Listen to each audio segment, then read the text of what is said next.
Meeting to order, December 3rd, Water Resources Advisory Committee, the last meeting of 2025. I'm Christine Mulholland. I'm sitting in for our chair who couldn't be here today. I am an environmental at-large representative, and we're going to go around the room and everyone please introduce yourself and your affiliation. We'll start here and go this way. I'm Sarah Sternberg. I'm with Pre-Plan Conservation. John Winstead, and Ag and Merchants. Nick Teague, City of San Luis Obispo. Emily Francis, City of San Luis Obispo, alternate. Mary Van Ryan, Peter Brown, Oceano, CSD. Doug Grossart, Heritage Ranch, CSD, alternate. Jim Walters, Development at Large. Marcia Guthrie, City of Mr. Beach. Got the bill here, Grant, Jeff Rose, Templeton Community Services District.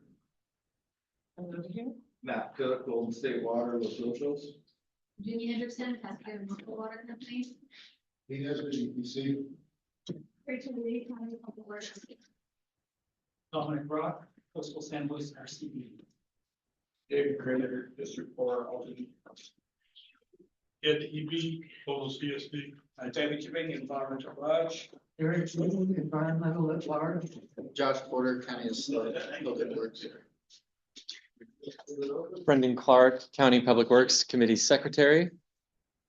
Those of you just new in, please introduce yourself and your affiliation. Paul Clark, San Luis Obispo County Farm Bureau. Thank you. Introduce. Jim Martin, District 3. Thank you. Matt Watkins, District 3 alternate. All right. And we have one more back there. Stacy and the City of Pismo Beach, alternate. All right. Thank you, everyone. And do we have a quorum?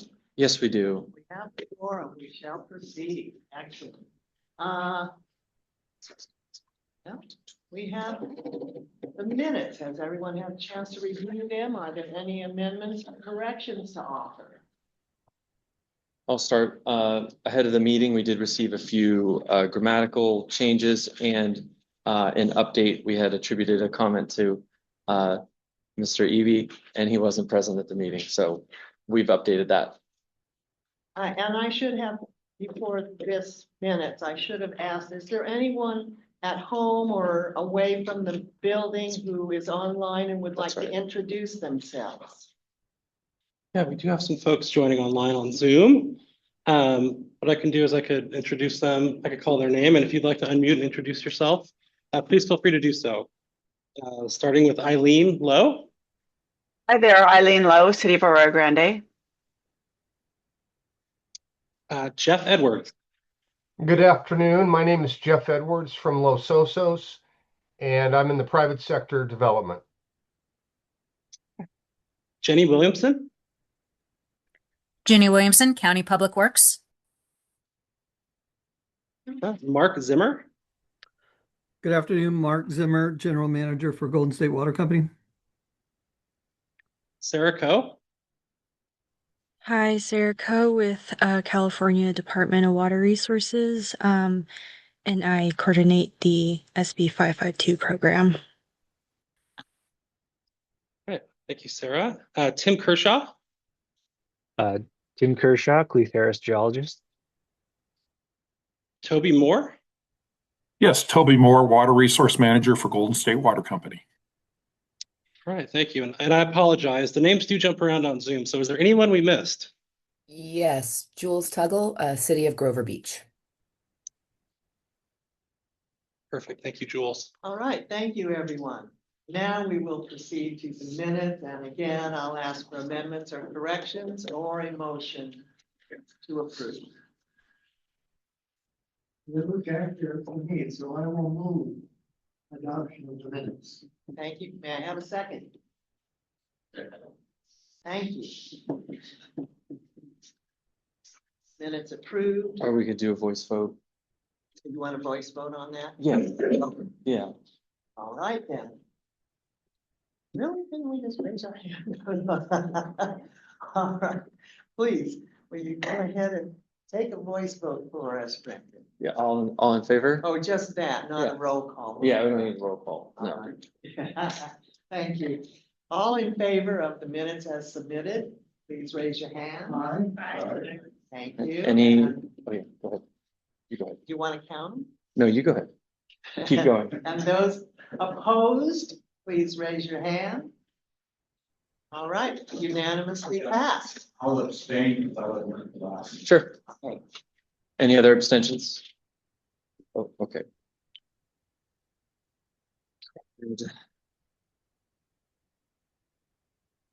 That was Paul. Okay. All right, thank you, everyone. Yes, thank you. All right, I think we have Josh Porter here to give us an update on SB 552, the drought planning requirements. Josh, please, the floor is yours. Thank you. Good to go. You put it in. Yeah. All right. So as she said, I'm Josh Porter. I've been County of SLO Water Resources Division under Brendan supervision, Water Resource Engineering. We've been working on SB 552 and we've given plenty of presentations, the county and then WSP and then also Stantec. So this is just our cherry on top per se on all the efforts and the compliance that we have been doing with SB 552. So to start it off, again, just a background, give you guys a quick refresh on what SB 552 was, and then how we are complying with it, and then where it fits within our other district efforts. So starting off, as I said previously, here's a list of our previous WRAC presentations. We had our very first one back in October 2024, and that was just an introduction to SB 552. And then the next one was WSP, introducing the 25 MJHMP update, which we were including a lot of SB 552 efforts into. And that was March 2025. And then Stantec did a couple presentations in April and September of this year. And those both focused on their county-wide system consolidation plan and the analysis, which is a big component of our SB 552 efforts. So moving on from that, refresh again, SB 552 was passed in 2021, and it's just various requirements for small water systems with less than 3,000 connections, counties, the state departments of DWR and the state water board, and then schools as well. Here's just the excerpt of the state legislature from the website. I'll get into it more how we used it. And for counties, the main two requirements were a standing drought task force, which we utilized a working group drought task force made up of several different departments and divisions within public works and just the county as a whole. And then also WRAC, since this is a public forum for meetings. So we use this to get out anything SB 552 related to the public, to you guys. And then the other main requirement is the drought and water shortage plan. You can see there's 6 main components to it. And we spread it out. We used an alternative method of doing it instead of just creating a drought and water shortage plan. There was that availability to us by the state. So as you can see with our vulnerability and risk assessment, we're utilizing that in the master water report that will be done, that is currently in progress. And then also Stantec created a drought specific risk assessment for the county.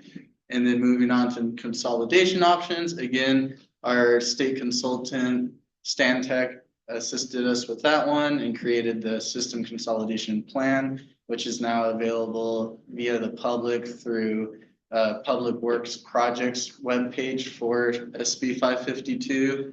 And then we have several other drinking water mitigation programs and provisions of emergency and interim drinking water solutions, and just the plan implementation for everything drought and water shortage, and available funding sources all of that we've incorporated into the MJHMP update that WSP previously gave a presentation on here. And then also we utilized more county websites for that. Moving on, just to specify it more, here's a crosswalk we developed to show just how how we fulfilled the requirement of the drought task force for the county. So you can see there's three main components to the drought task force that were outlined in the state legislature. And again, we utilized our working group of the county drought task force. Again, just different departments and divisions within public works and the county as a whole. And then the WRAC here for public engagement. And then for drought preparedness for the state smalls and domestic wells, utilize the county environmental health well program webpage. And then also our slowcountywater.org. And then further on, readyslow.org. And again, WRAC for coordination and communication operations or opportunities, sorry. So moving on to the drought and water shortage plan. Again, we have those 6 main components to it. And here just show for the vulnerability risk assessment, the main parts you can find that in are going to be Appendix H of the MJHMP, which that's Stantec's drought risk assessment. And then there's also a drought risk assessment specific to the MJHMP. That's section 5.3.9. And Master Water Report has its own. Again, consolidation opportunities. We have that Stantec document that they developed for us. And then so on, utilizing emergencyslow.org, the County Environmental Health Well Program webpage again, and then also the County Public Works Projects webpage. So all that, anyone have any comments or questions? Yes. In regards to like private well owners, how would would the county be reaching out to them in the event of a drought? Or how would they be knowing, how would they find out about any resources ahead of or during this event?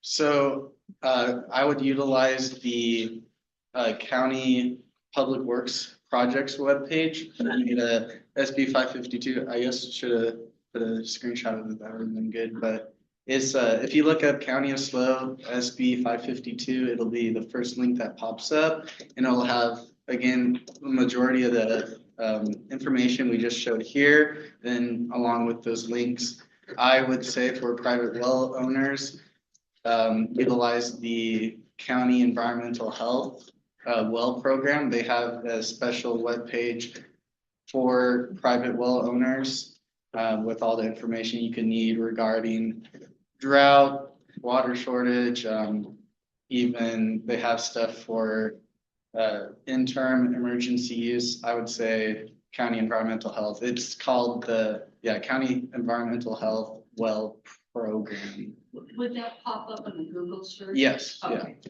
Yeah, everything's available through a Google search. I am planning both outcomes possible on minimum release from Lopez. CBD has sued the county, I believe, in regard to minimum releases into Arroyo Grande Creek to maintain fisheries. And I just wondering, I see 5 cities saying that will kill them if there is a drought.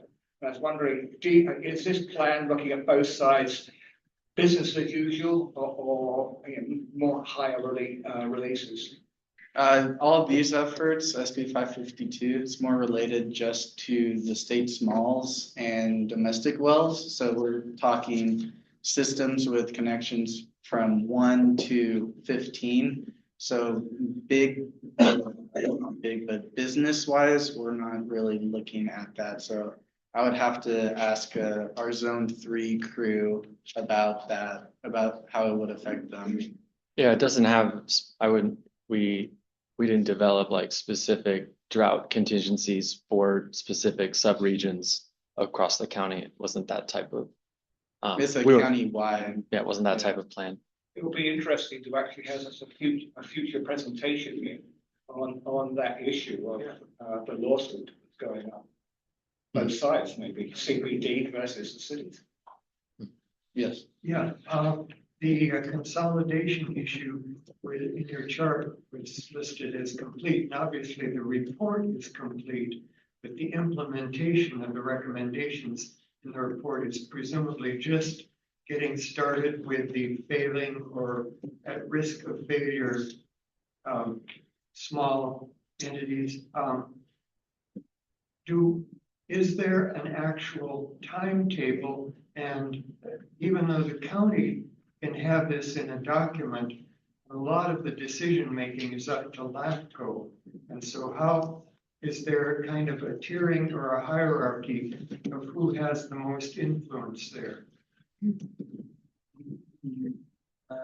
want me to answer that?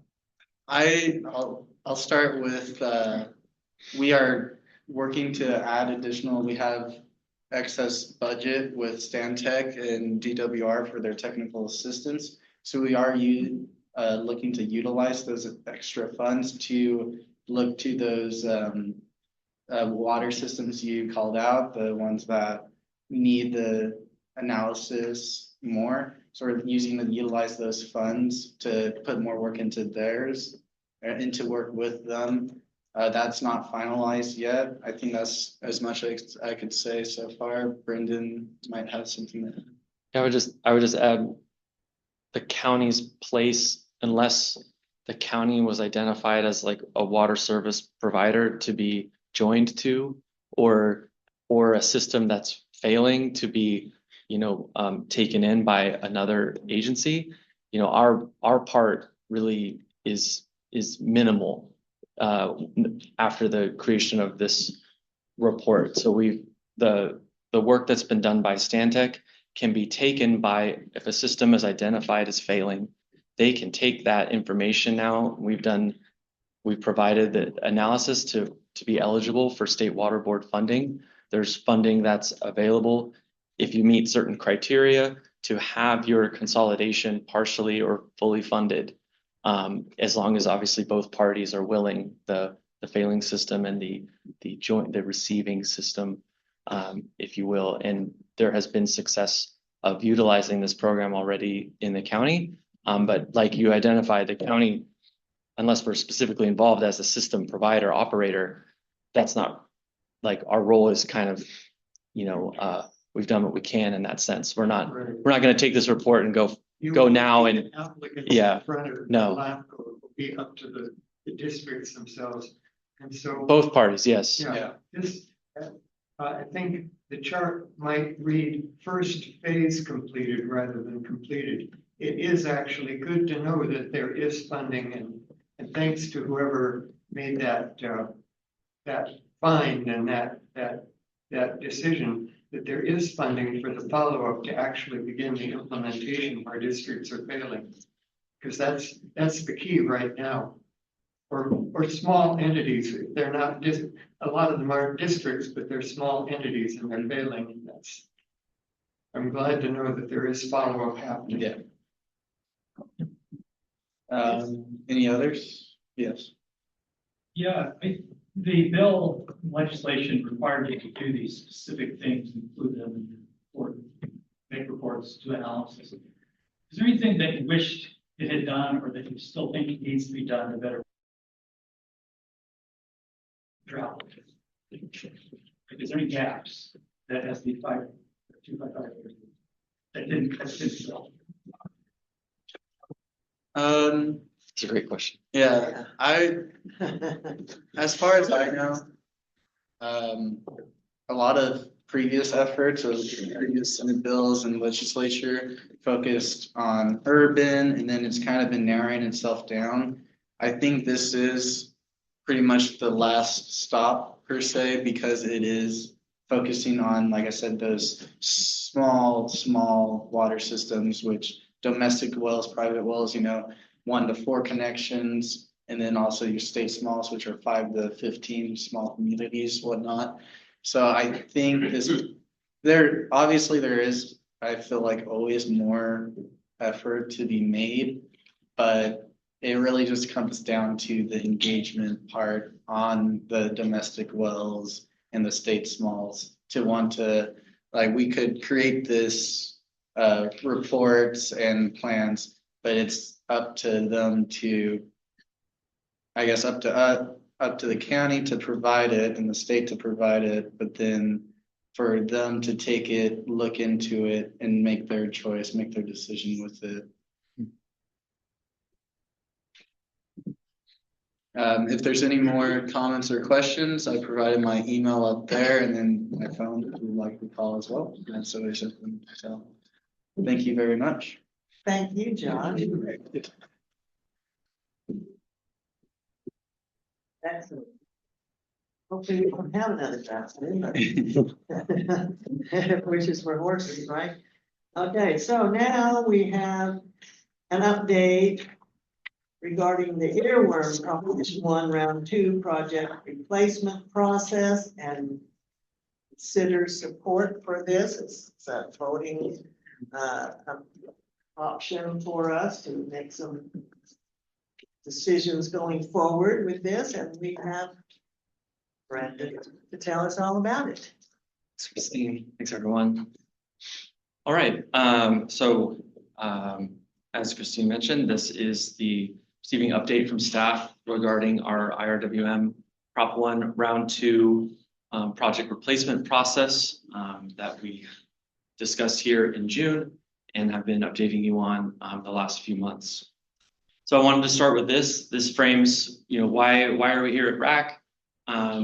There is a defined set of roles and responsibilities when it comes to administering the Integrated Regional Water Management, or IRWM, program. IRWM looks to something called the Regional Water Management Group to prepare recommendations, administer the plan, and be the public forum for all, creating the plan, meeting any kind of requirements of the plans, and responding to funding opportunities. The way it works for our county is we have a memorandum of understanding, and it defines these different groups. So the Regional Water Management Group makes recommendations to the Board of Supervisors. The Board of the Flood Control District is the lead agency. The kind of within the RWMG, we can have a RWMG working group. This is similar to like an ad hoc subcommittee or something like that, where more kind of intense analysis or project evaluation and things like that takes place. This working group makes recommendations for the RWMG as a whole to consider, and then the WRAC is kind of like a check. That's the best I can do on describing what it's here. We try to bring any decisions being made by the District Board of Supervisors come through the WRAC, and so this is no different. So I've toyed around with different, like, endorse the RWMG recommendation, or support, or just recommend, and so kind of anything in that ballpark. The WRAC's place is to kind of just comment on the process. Hopefully say all looks good. All right, so a little bit of background about specifically why we're here today. In 2022 and 2023, the RWMG went through a project selection process with what was called the Proposition 1 Round 2 Implementation Grant. There were a number of projects included in that grant, and one of those projects was Central Coast Blue. This project was included in the application, award, and agreement between the district, Flood Control District, and DWR. Since the agreement was completed with DWR, as we discussed in June, the project has experienced some delays and significant changes to its scope and its benefits. During that time, we didn't need to take any actions. There was plenty of time left in the grant, but we reached a point here earlier this year where the timeline of the grant was kind of required us to come and seek direction from the various committees and from the Board of Supervisors. And so we re-engaged the Regional Water Management Group this spring, and that concluded. We also came here as well in June to discuss the situation we were in, keep the project in, risk the funding, or potentially try to swap the project out for something else. And ultimately, after that discussion in July, the board directed staff to identify eligible projects to replace Central Coast Blue in the grant. And so with that direction, this is the, in our RWM plan, it dictates how we respond to funding opportunities. And so we initiated this process here. And where we are now is step 6, application recommendation, or in this case, amendment recommendation by the Water Resources Advisory Committee. There are no funding area workshops for this, so I didn't count that one. I will say here in the staff report, one of the attachments, I list all the dates where we went through these various things. So we met as an RWMG in September. We had our call for projects. Pretty much the entire month of September was open for 22 days. We had our project showcase on October 10th, and that included the selection of the working group members. We had our working group meeting on October 24th, and that had an application recommendation, and we had our RWMG meeting on November 5th. And our board is scheduled for December 16th.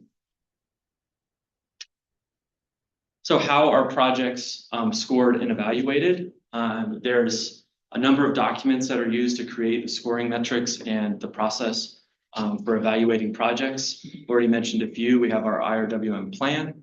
We have our memorandum of understanding that every agency and organization signs on to be a part of the program. And then we have these kind of parallel documents from the state, the proposal solicitation package, and the program guidelines. These set the program preferences and priorities and provide scoring metrics from the state.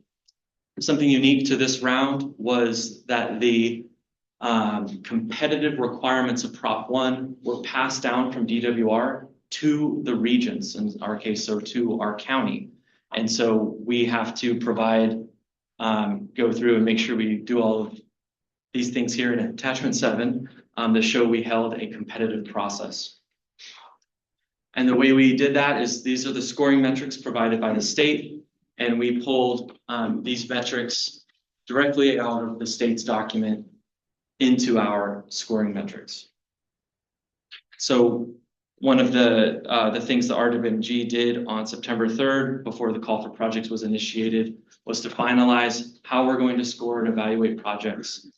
And essentially, we kept the same scoring from the original round 2 solicitation, but we did add something we called screening criteria. One of the biggest factor in this entire process was that the grant ends March 31st, 2027. And so any project being amended in had to meet that. That's a black and white. Amending and changing that schedule is not guaranteed. And so the ability for the working group to evaluate projects quickly or even potentially screen them out was added. And this is all related to project readiness. So if a project's coming in and the construction schedule is mid-27, they don't have CEQA, they don't have access, and there's no other funding, that's not going to work for this. And so that was added in by the group.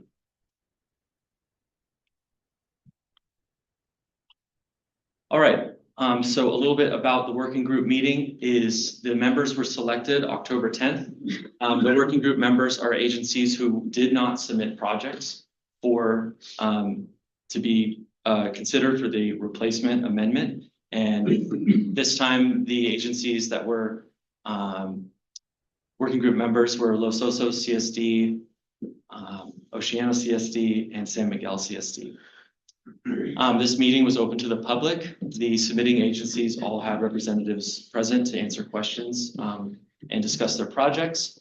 And the working group worked through, as part of the call for projects, every submitting agency submits a project information form. It's like 9 pages of information about the project. So group members can evaluate and the projects based on the scoring metrics. And it's not perfect, so the working group did work through and created some logic how they were going to work through subtle differences between the scoring metrics and the project information form. And working through that and working through the scoring, they unanimously came to a recommended grouping of scores and a recommendation for the amendment. So we had 4 projects submitted for consideration. They're listed here. I won't name them. You can see they were all considered eligible. They met the timeline and were had varying levels of completion of their environmental permitting, access, and funding. These were the scores here and the funding requests by each agency. And after the scoring was done, then the working group recommended that the top 2 projects, Heritage Ranch and the City of SLO, be recommended for funding and to be included in the amendment request. And so where I'm at is this process is in line of the requirements of the proposal solicitation package and the competitive requirements of attachment 7. We had an open call for projects and clear scoring, and the scores were done in public and not by me, which is really important. The RWMG met on November 5th to review the working group's recommendation, and we did not have a quorum for that vote, unfortunately. And there were members present, but we were not able to take a vote on that.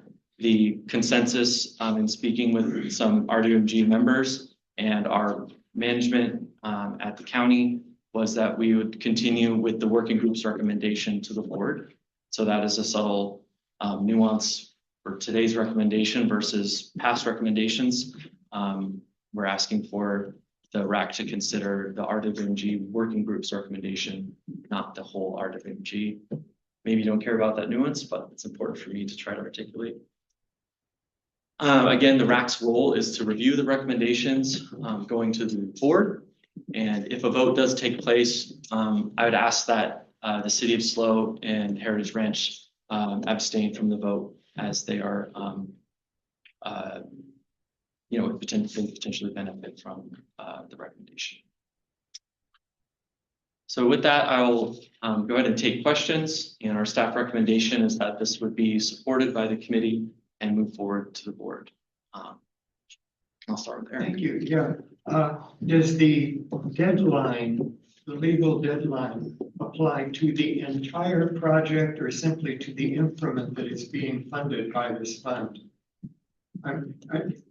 Yes. The water cleanup project I would like to support, but I suspect the whole thing is probably more complex and time consuming, isn't it? Well, it wouldn't cover specific to that project. I'll let Nick correct me if I get off here. Yeah, the cleanup, the treatment is going to go on for X amount of years. Right. But the funding would fund the construction of of parts of that project to help get it to completion. The increment that we're funding would be completed then? Yes. Yes. Okay, thank you for clarifying that. I would like to support it. Yes. And are you saying that they have to be implemented and actually have the project finished, not just like ready to go, ready to permit? Constructed, yes. So construction, yes. Of the parts being funded by the grant, yes.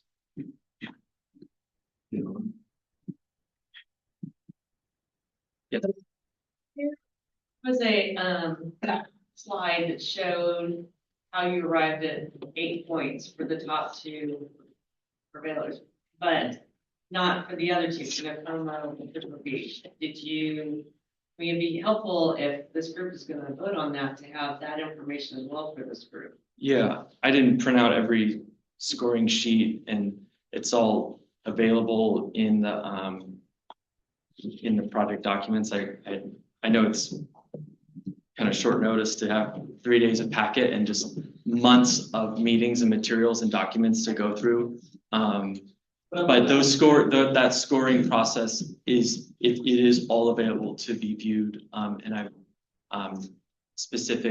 will say, you know, Rosemary was present during the, while the projects were all being scored, as well as, you know, representatives from the others as well. It just puts us at a disadvantage if we're gonna be recommending something to the board that we only see top 2 projects and not the other 2 projects, and how that scoring came out. Yeah. I wanted to add that, because one of the folks that scored it, the crux of the issue really came down to this readiness component that we're discussing. Can you deliver the project by December of next year, basically 12 months from now? I think, if I recall correctly, his review just raised one of the questions is, do you own the land? And the answer was no. They hadn't quite, they're still negotiating, they're not to acquire the land with this new, but we're not allowed to consider that for the state criteria. It's just like, do you own it or do you not? It's like, then you have to. I think less so readiness in the case of the whole project, but a lot of it related to, can you deliver the project? Can you deliver? If there wasn't a lot of subjectivity in terms of And maybe one of the other working group members, Ron, do you have anything? Were you sitting in on that? Any other comments from people who were in the working group while we're here? Well, I can support what Peter just said. You know, the 3 of us, we had to work through all these nuances on completion within the time frame, funding, all these other criteria. And these 2 projects definitely rose to the top. Based on all the criteria that we had. It was a 2-hour discussion to come to this. Well, I appreciate all the time that was put in on this. It is kind of a last minute thing here when we had to make that kind of change and get it in under the wire here at the end of the year. Given that there is funding. So thank you, Brendan, and thank you for all who participated in the project. Yes? I just wanted to know what date this was done, and what land, because didn't Desmond, they bought land 2 years ago, was it another piece of land, water injection? Like Brendan said, Rosemary was there. Yeah, but I'm curious. It's different. Do you- Sorry. Do you know? Yeah, it was the proposed, this is the extraction well, so city staff submitted a different, they didn't resubmit Central Coast Blue, they submitted a different project, the well 23, which is then more inland, proposed to be a little more inland. Does anyone else have any concerns about what's being recommended from staff at this time? Yes. So is the reason that we're recommending it because you couldn't get a quorum at the? Not necessarily. It's in the plan and the MOU that we come through the WRAC on the way to the board. So it's frankly, the WRAC could be like, thank you. We're not gonna advise. It could just be, the WRAC, says the staff followed the process and the plan. You know, so it's much more open-ended. It's not like clear, like support, not support. It's not that I don't technically need that from the committee.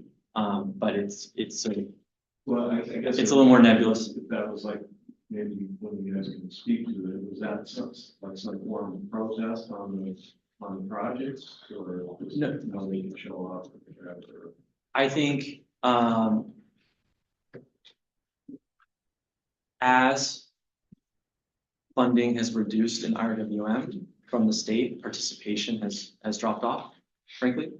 And so I was not surprised that we didn't have a quorum for that meeting, because the interest we had throughout the year was pretty much solely from agencies who were looking to be a part of the amendment, the application for funding. Also, in the main working group meeting where the evaluation panel sat, and then the people, the 4 different agencies that applied for the remaining money were there. It was an interactive process where each applicant came up and made the pitch, and the panel asked specific questions and make clarifications, and so it was very iterative, open process. And I think that most people that attended that meeting felt like maybe it happens down the road, including maybe even this meeting, well, it's kind of already a lot of it's worked out. So you didn't hear dissent, I mean, in spite of that not having a quorum, there wasn't any dissent in the meetings that you attended or. For what it's worth, we had 4 agencies present on November 5th.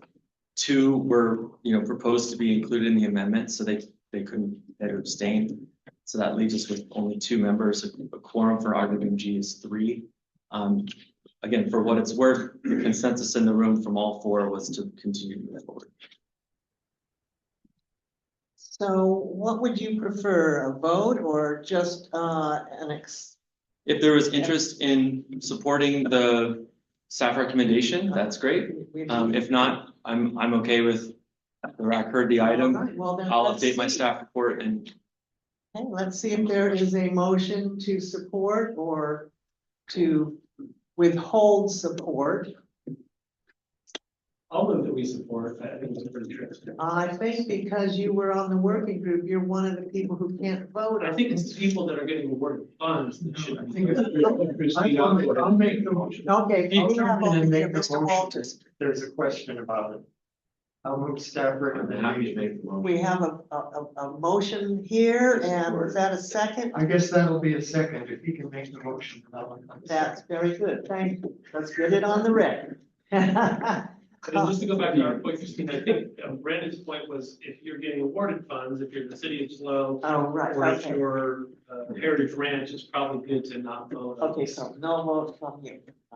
yeah, and to that end, I'll do. Heritage Ranch is here, where's Heritage? All right. I'll do a Want roll call? Yeah, I'll roll call this just All right. for that. So All right. We have uh, a motion to support the recommendation of the distribution of the earworm IR. I can't say earworm. I can't do it. Earworm. I can't do it. Earworm fund. I'd rather fumble over the acronym. So, all right, I'll start with who I have marked as present. If I miss anyone, we'll catch you at the end. District 3, Jim. Yes. Thank you. District 4, David. Yes. Ag at large, John. Yes. Ag at large, Mary. Development at large, Tim. No. No. Thumbs up. Oh, okay. Oh, sorry. I wasn't looking. Yeah. Environmental at large, Christine. Yes. Environment at large, Eric. Yes. And environmental at large, Dave. Yes. Coastal RCD, Yes. Atascadero Mutual, Yes. County Farm Bureau, Yes. Golden State Water, Yes. and Estrella Alcomar Crescent Water. Yeah. Okay, people online are not eligible to vote, so we'll come down to City of Pismo Beach, Marcia. Okay. City of San Luis Obispo, Heritage Ranch. Thank you. Los Osos CSD, Yes. Napomo CSD, Yes. Oceano CSD. Yeah. And Templeton CSD. Yes. Thank you, Jim. All right. Thank you, everyone. All right, the motion passes. Y'all get to work now. Spend that money. Good. Thank you, Brendan. It does look like we do have a comment online Oh, that just good. popped up here, if that's okay, on this before we move on. Let's see, we have a Rosemary. So Rosemary, I'm gonna go ahead and unmute you. You should be able to unmute now. Hi, this is Rosemary Gagliani from Pismo Beach. I just wanted to say I've been online in case you didn't know. And thank you for the opportunity to reapply for this. And congratulations to those that won it. Thank you, Rosemary, for your comment. Yes, President. Yes. Is there a project description online? They are linked via the staff report in our IRWM meeting files. I'd be glad to send them to you directly instead of clicking around if you'd like. Okay, look for RWM staff report. Yeah, actually within the staff report here in the RAC, there's a link to the submitted projects. Yeah, yeah. All right, excellent. Thank you very much. Well, we had a long space looking for environment at large alternate members. Steph Walls have filled it for a while and she's looking to step down, and we have an application from Sarah Sternberg offering her services as an environmental at large alternate applicant. And I hope you had time to look through her application that was in our agenda packet here. And if there's any discussion on this or a motion. Would you like to sit with the group here for a minute and introduce yourself before we take a vote on? Yeah, that sounds great. You guys have probably seen me around as Sarah Sternberg. I'm a hydrologist with Creeklands Conservation, and I'm applying to replace Steph Wald on the Water Resources Advisory Committee. As some of you might know, Steph is finally retiring, and so I'm super happy to fill those very large shoes. I am a graduate of Cal Poly. I did my graduate work here with Dr. Malama on groundwater surface water interactions. And I work for a conservation organization, but I have a background in ag, and so really focused on science and practicality and really finding solutions that work for all of us, work for the environment, work for the population of our county, and yeah. Thank you, Sarah. Well, they sound like exactly the sort of person we'd be looking for our committee. Do you have something to say here? I just wanted to highlight, and for sure everyone knows the committee's role in this process is when it comes to the at-large members is to kind of verify that the applicant meets the intent of that at-large membership spot. So instead of me doing that myself and just taking to the board, put it out in the open in the public. You know, there is some notes in the bylaws specific to each at-large position, and for environmental at large, it says applicants with a record of membership on one or more environmental groups or independent environmental activism. And just wanted to note that. And so the committee's place here is again like a check on the process that this person does or does not meet the intent of this at-large position. This is a motion to recommend to the board of supervisors. Correct. We don't do the appointing. Correct. Thank you for that clarification. Yeah. Unless someone has a question. No, I was just gonna move to recommend, but please go ahead. I think it's probably appropriate for the motion to come from an environmental at large member. And I was very impressed with the application, so I will move that we recommend this application for this appointment to the supervisors. We have a second. Thank you. Any comments, further comments or questions for our applicant while we're here? I just wanted to clarify, it's an alternate position? Alternate. Correct. So the primary is. Thank you. So Steph Wald was the alternate for Mr. Chipping. He's still missing an alternate. Right, yes. Gotta round them up, Eric, yeah. Yes, Eric, you have to be here. Forced to be here, that's okay. No other. All right, well, do we want a voice vote on this? All right, very good. Well, once again, all in favor of, no, we'll just let the roll call go. Yeah? Oh, yeah, we can Oh, just, yeah, oh, then. good. let it ring. let it- All right, all in favor of recommending Sarah to the Board of Supervisors to place on our committee membership? Please raise your hands. Thank you. And any opposed to this recommendation? And any abstentions? Very good. Oh, you're abstaining, Sarah's abstaining. You're not a member yet, you can't vote, you're good. Nice try. Thank you, everyone, and Sarah, we hope to see you at future meetings. Yeah, it should be all done by February's meeting. And alternates can serve on subcommittees just as full members can. So, there's a lot, even when your principal is here, there's a lot that alternates contribute.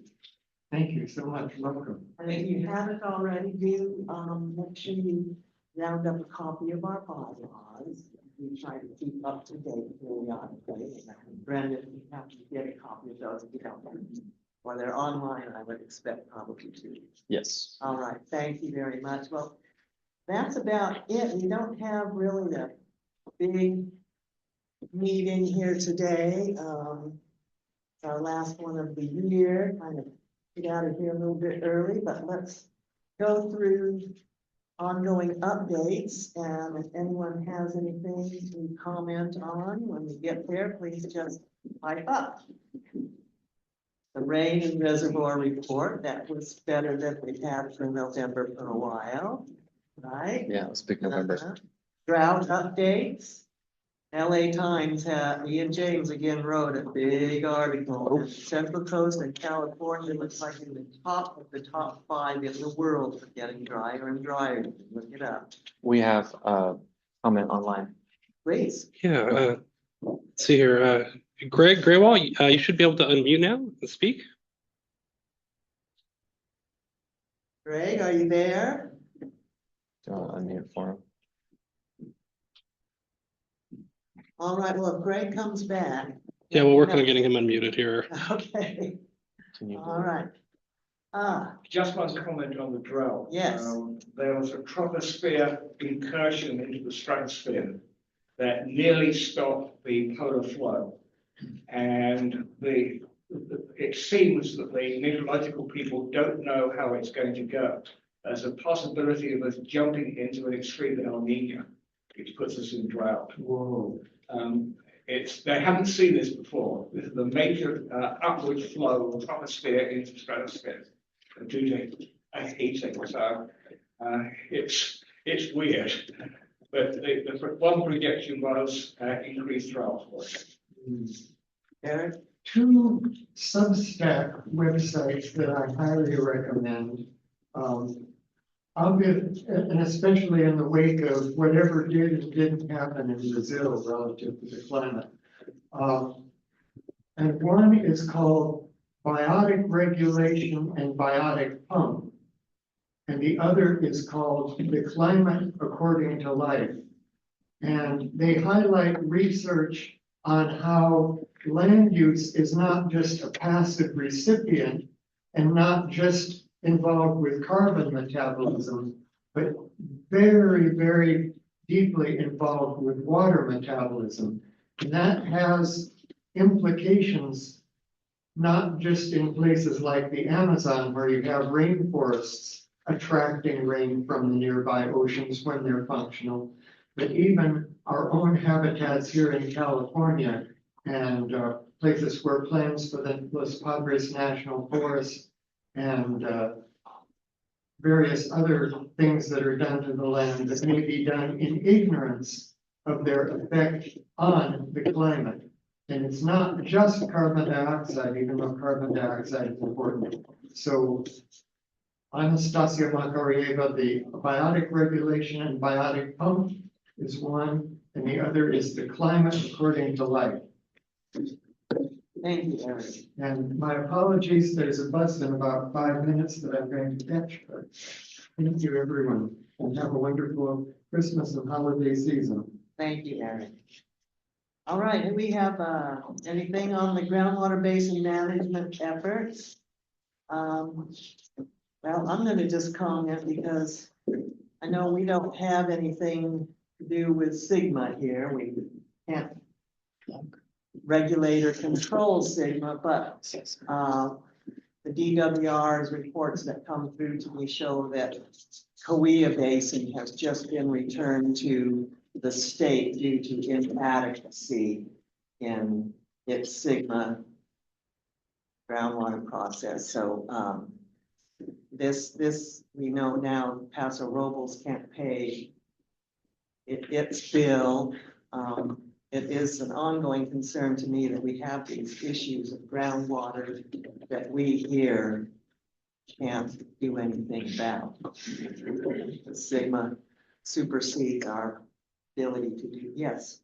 Guys, I can comment to that a little bit. I'm involved in not certainly as much as Greg Graywall or Steve Sinton, but I am involved in the Paso process. And we have funding till the end of June, and the big decision or the big ongoing discussion is how do we fund it beyond that?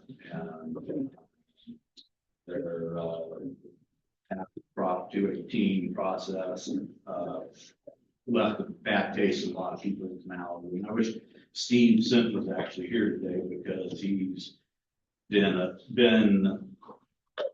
fantastic in forming this ad hoc committee, not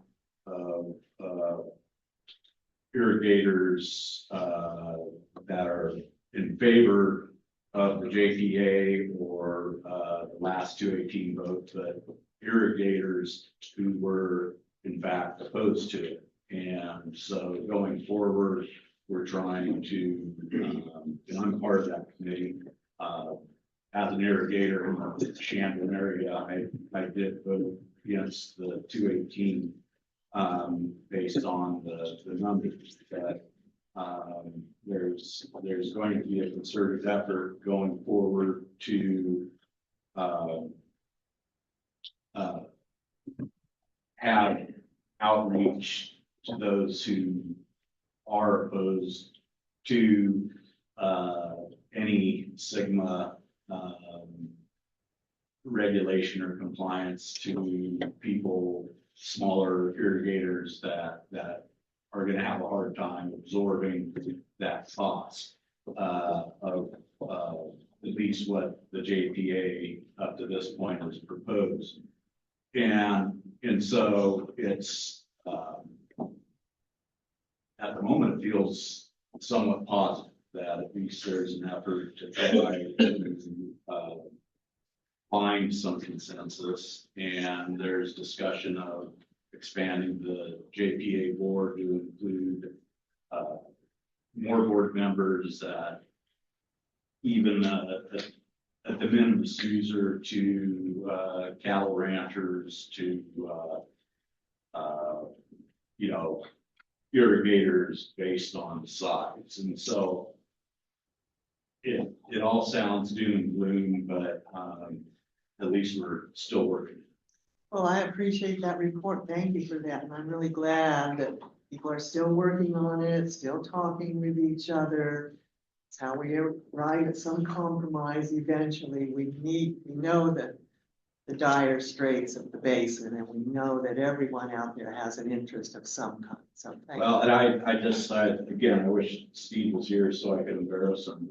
But, he's done a great job. Yeah, he doesn't embarrass easily. But he stepped into the breach to try to actually talk to the opposition, and the kind of discussions have been constructive. Good, that's good. Thank you. Thank you. All right, how about flood control zones? Anybody have a report there? I'll just give a quick one, Christine, on the zone 3, in case people haven't gotten the news from today. I think the 9th Circuit issued a decision on appeal from the county in zone 3 on the preliminary injunction for the steelhead and the Creek. And they awarded a decision to the county that basically vacated the preliminary injunction. So that decision is published, you can look it up, it's the Slow Coast Keepers. But yeah, so that just means that the process needs to keep going in terms of looking at all the endangered species, the steelhead, the red-legged frog, and the tidewater goby, not just the steelhead, which I think was the concern for this one. So, yeah, lots happening. Thank you. And as far as Zone 9, we're gonna be meeting this next week and hopefully get our wrap-up report on the creek enhancement project that went very smoothly, and I thought just, we toured it once and just really a remarkable project out there, well done. And hopefully that increases the capacity of the creek going through town and lessens floods. We're always gonna flood, but you know, that will help. What year are we in? 20? Year 20 on that project? Oh, honey, that's been going back since I How do you define start? We started looking back in 2000. I really know against it down here. I am on the 09 committee. How many times did it flood since after that night? Okay, very good. And integrated regional water management, I think we just went through all of that. Master water report update, Josh kind of brought us along on some of that there. Anything else on any of those items? Okay, and the state water project, any comments or issues there anyone has right now? Desalination, we know that's an ongoing project. We have reported that in our staff report here. We had a good report on it last meeting. Any other various county water programs, policies, or ordinances anyone wants to comment on or has any thoughts about? And then open reporting on water conservation opportunities. Information there. All right, that takes care of that then, thank you. And future agenda items, we do have an ongoing list. And if anyone has any thoughts or ideas on what you might like to see in an upcoming meeting or learn about, now's the time to speak up, or you can always call or email with any suggestions for the future agendas. I just want to highlight, I think we'll have an update on the work that's been going on and plan for the Salinas Dam early next year. Okay. So that's something we haven't, that hasn't been discussed or updated in a while, and I think we'll have an update. And so I wanted to highlight that. Good, thank you, thank you. And does anyone have a comment for us that is regarding some item or issue that is not on our agenda today? No? Well, looks like it's about 2:33 on December 3rd, 2025, our last meeting here for the year. Everyone, I wish you healthy and happy end of the year times with your friends and family, and look forward to seeing you all next on February 4th. No meeting in January. Thank you very much for coming today. Meeting is adjourned. Thank you. Wow. Chair Christine.